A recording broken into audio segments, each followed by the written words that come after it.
یوم پاکستان عزم عالی شان 23 مارچ تجدید عہد وفا کا دن یوم پاکستان ملی جوش و جذبے سے منایا جا رہا ہے۔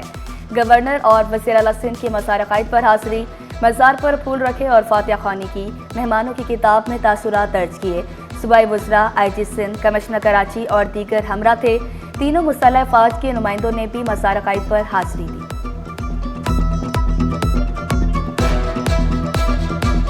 اللہ تعالیٰ نے ہمیں ایک ایسا حسین ملک عطا کیا ہے جس میں آج الحمدللہ ہم آزادی سے رہ تو رہے ہیں، جہاں دشمن اس طاق میں بیٹھا ہے کہ کوئی ایک غلطی اور ہم سے ہو اور وہ معاشی طور پر اور معاشرتی طور پر ہمیں غیر مستحکم کر سکے۔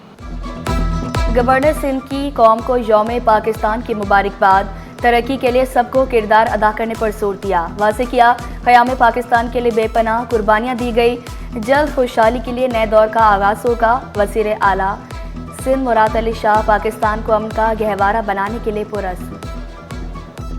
اپنی آزادی کے 78ویں سال میں ابھی بھی یہ باتیں کر رہے ہیں کہ ہمیں اکٹھا ہونا چاہیے، ہم کو سب کو مل کے اس ملک کی معاشی ترقی کے لیے اپنا حصہ ڈالنا چاہیے، اس ملک کی ترقی کے لیے کام کرنے ہم آگے بڑھ رہے ہیں۔ اس ملک کا ہر ایک شخص یہی چاہتا ہے کہ اس ملک پہ کوئی بھی آنچ نہ آئے۔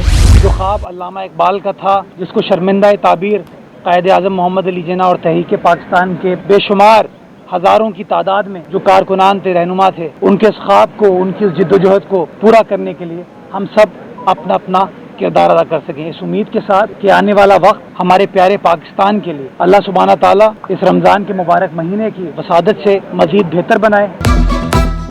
تحریک پاکستان کے لیے بانیان نے عظیم جد و جہد کی۔ میئر کراچی مرتضی وہاب مسار قائد پر حاضری کے بعد بولے، قرارداد پاکستان کے نتیجے میں ملک کا حصول ممکن ہوا، قائد اعظم ملک کو عظیم سے عظیم تر بنانا چاہتے تھے۔ سارے مل کے کلیکٹیو ایفرٹس کر رہے ہیں تاکہ اس اکنامک جو دلدل میں ڈوبا ہوا پاکستان ہے، اس کو ہم کسی انداز سے نکال سکیں، اور الحمدللہ اس میں کافی حد تک کامیابی ہمیں نصیب ہوئی ہے۔ پاکستان معاشی دلدل میں پھنسا ہوا ہے۔ اپوزیشن لیڈر سندھ علی خورشیدی کا کہنا تھا، تمام ادارے ملک کو دلدل سے نکالنے کی کوشش کر رہے ہیں، مل کر کام کرنے سے مسائل جلد حل ہوں گے۔ پیپلز پارٹی کا کھارا کے مکینوں کو بڑا تحفہ، میئر کراچی نے مچھی میانی مارکیٹ میں ترقیاتی منصوبوں کا افتتاح کر دیا، واضح کیا پیپلز پارٹی خدمت کی سیاست پر یقین رکھتی ہے، کھارا میں سڑکیں، سیوریج مسائل ٹھیک کیے، تمام وعدے پورے کرنے کا اعلان کیا۔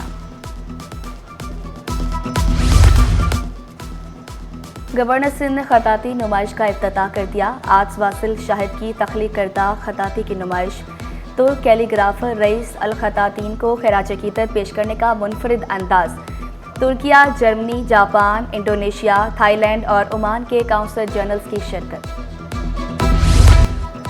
نیو کراچی ٹاؤن ملازمین کی مشکلات کم نہ ہو سکی، عید قریب مگر ملازمین کو بقایا جات نہ مل سکے، سینئر نائب صدر فنکشنل لیگ ونگ نجم رضوی نے اجلاس طلب کر لیا، واجبات نہ ملنے پر دوبارہ احتجاج اور تالہ بندی کی دھمکی دے دی۔ اشیاء ضروریہ کی خریداری جیب پر بھاری، منافع خوروں کے سامنے شہری بے بس، کمشنر سرکاری قیمتوں پر عمل درآمد کرانے میں ناکام، سبزیاں، پھل، دودھ، دہی، دالیں خریدنا مشکل ہو گیا، مہنگائی نے چاول، آٹا اور مسالہ جات خریدنا بھی مشکل بنا دیا۔